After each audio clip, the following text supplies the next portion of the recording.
Let's turn our attention now to what sort of topics you might want to have sources for in your information ecosystem. Now, there's a lot of personal variability here depending on your interests and whatnot. However, I really do strongly encourage students to cultivate sources on current world, national, and local events. Local tends to be fairly easy. National tends to be fairly easy. World news, however, much, much more difficult. For instance, how many of you knew that there was a tremendous heat wave in Europe just recently? Or that this year was the hottest year ever recorded in human history worldwide? Topics on history. So helping you to understand the history of your own country, of the world, so on. You've seen a lot of this in the chapters themselves that are informed by history, that are informed by international events.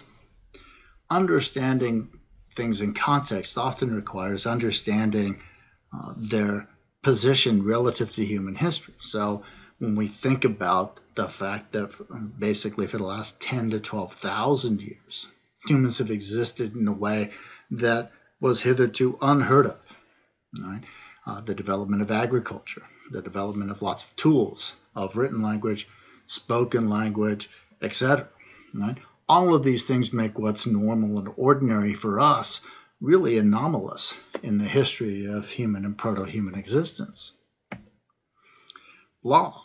Obviously, you'll get affected by laws that affect you personally. For instance, I just got a warning from the city that I have to obey the parkway zoning stuff and cut down some of my parkway tree or bushes.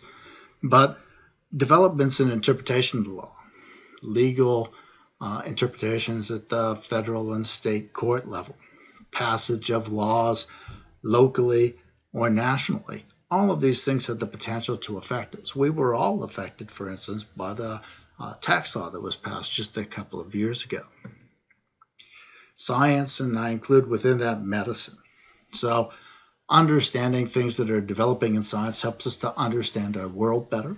And of course, understanding things in medicine helps us to understand potential health risks, potential benefits. So the increased use of robotic surgery, of genetically modified or genetic-based treatments for diseases, immunotherapies, things of this nature.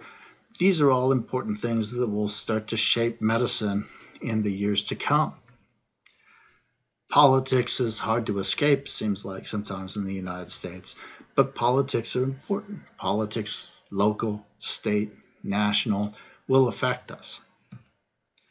And economics. What's happening in our economy, how economies work. These things all turn out to be important. The reliance in the world economy on shipping goods around and the side effects of that, the production of carbon that's associated with the production of various kinds of foodstuffs, for example. All of these things are things that actually will have an impact on our lives. We may not find them intrinsically interesting, but it's important that we try to inform ourselves about these things, particularly as they arise in the public discourse or just so that we have a background, basic understanding.